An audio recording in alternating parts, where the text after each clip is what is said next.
Bonjour, nous sommes avec Paul Oliveres, le président de l'association 9e BD, qui organise, enfin qui aide à l'organisation, co-organisateur avec Verneuil, je suppose, avec la ville de Verneuil, le 5e salon de la BD de Verneuil. Alors, comment ça se passe cette 5e édition?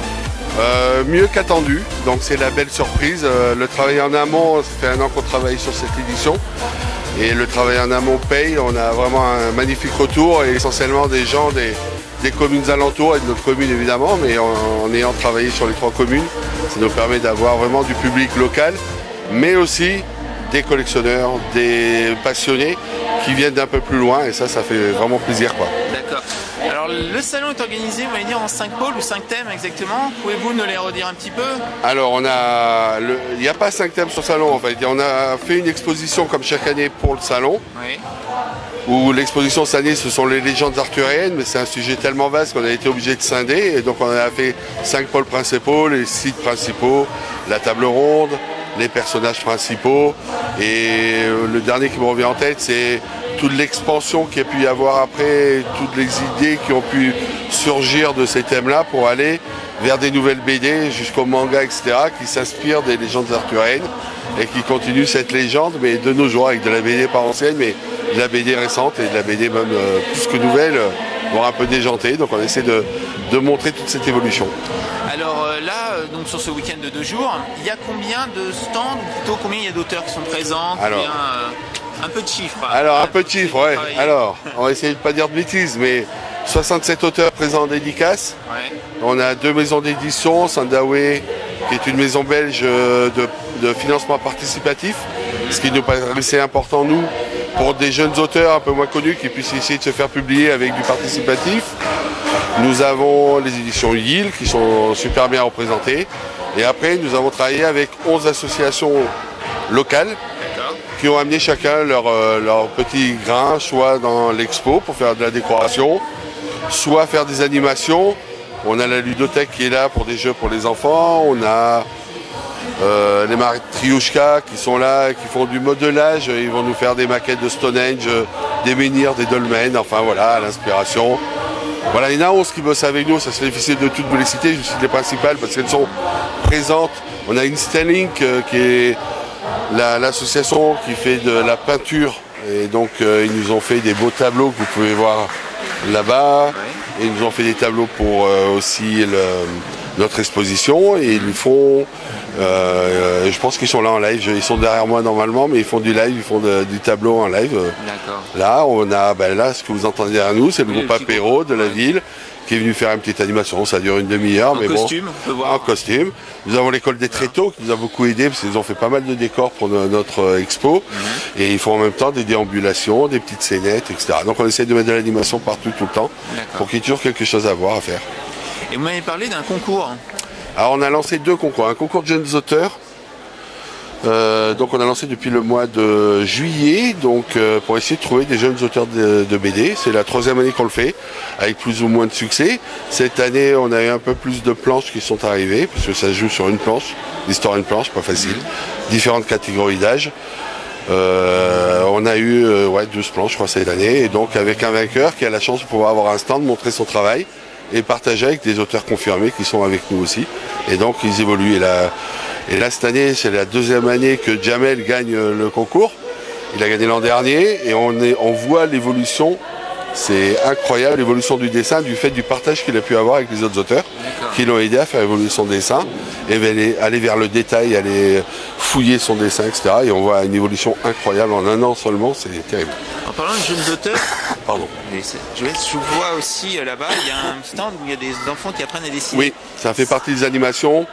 On travaille avec les écoles en amont du salon. On fait faire des interventions à des auteurs sur certaines BD qu'on fait lire en amont aux enfants. Et les auteurs se présentent et peuvent échanger en expliquant leur travail, etc. Et donc, vu qu'on a l'esprit de travailler avec les enfants, on fait un stand là avec un dessinateur qui sort de l'école de dessin, l'école de dessin de Lyon, l'école de BD de Lyon, qui est là, qui anime et qui leur explique comment dessiner un personnage. Ça paraît bête, mais c'est très géométrique en fait. Donc si on ne connaît pas les techniques de géométrie simples, c'est parfois 2 traits, 3 traits, un rond, et à partir de là, le personnage se crée tout seul, et donc il leur apprend tout ça. Ce qui leur permet de reproduire à l'infini toujours le même personnage, mais C'est le principe d'une BD. Hein. Comment redessiner tout le temps le même visage? En fait, c'est de la géométrie, c'est tout simple. L'association 9e BD, c'est créé par des amateurs qui allaient à Angoulême, si je me souviens bien. C'est ça. Et vous y allez encore cette année? Chaque année. Chaque année. Chaque année. C'est la grosse sortie. Voilà, la grosse sortie. Qu'est-ce que vous pensez trouver lors de la prochaine édition? Alors, les premières années, on y allait vraiment pour le plaisir d'amateur, plaisir de rencontrer des gens, de rencontrer des auteurs. Et puis avec le temps, on a créé l'asso parce qu'on s'y trouvait bien et on a voulu faire quelque chose, donc on l'a fait. Et maintenant on y va pour des coups de cœur, c'est-à-dire qu'on se promène, on va voir tous les stands, on y va 4 jours, on y va les 4 jours pleins et on essaie de rencontrer, d'avoir un coup de cœur. Et en général, chaque année on en a un. Et quand on a le coup de cœur, quand tout le monde est unanime, c'est difficile, 10-12 personnes à se mettre unanimement d'accord. Eh ben on l'invite et en général ça marche bien. Hein. Donc on a beaucoup de nos coups de cœur qui sont là. Nos 2 parrains de l'association sont Cyril Pomès et Thierry Boulanger. Ce sont des coups de cœur et on leur a demandé d'être nos parrains. C'est eux qui ont fait tous nos logos, nos dessins, notre banderole. Ils sont vraiment attachés à nous. Et là il y en a sur Ducan, on a Hilaria. Voilà. Nos coups de cœur, on les invite, ils viennent et ils nous sont fidèles. Ça fait plaisir. D'accord. Bonne 5e édition, on va dire. Merci beaucoup. Vous aurez autant de monde, voire plus, semblerait. Oui. A priori, ça se présente bien cette année pour augmenter encore. Je vous remercie beaucoup de nous avoir accordé un peu de temps. Merci beaucoup.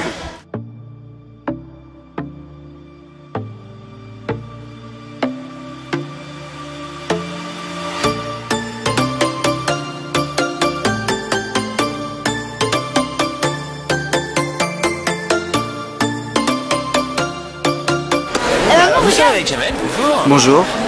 Le gagnant du concours Jeune Talent sur le dessin. Oui, exactement.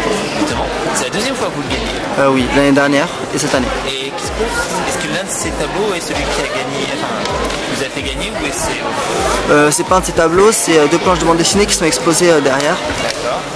Et voilà. Ok. Et donc vous avez gagné un stand? Oui, j'ai gagné un stand. La possibilité d'être là?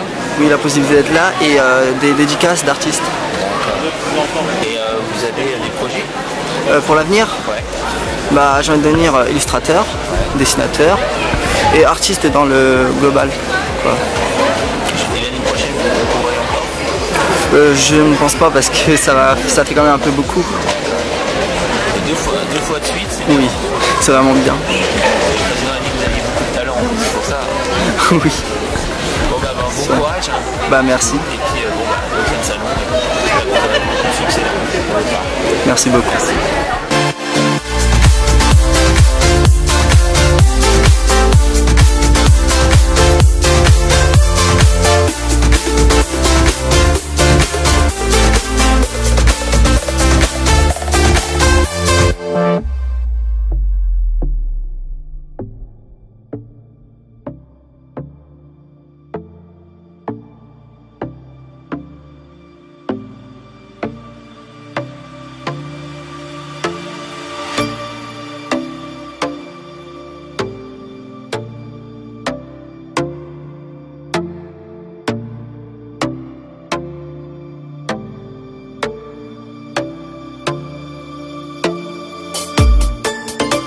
Voilà, notre petit tour du Salon de la BD de Verneuil 2016 se termine, donc la 5e édition. Donc on a fait notre petit tour, vous avez les interviews que vous avez vues avec le président pour la prochaine édition. Notre prochaine pause geek, ce sera pas avant février normalement avec Paris Manga. Et le prochain stand qu'on fera, plutôt salon qu'on fera dans le secteur, ce seront les bulles de menthe puisque c'est tous les 2 ans. Et au mois de juin 2017, il y aura l'édition, donc 2017 des bulles de menthe. Voilà, d'ici là, à la prochaine fois. Et puis je vais laisser Kevin monter ça. Allez, à la prochaine!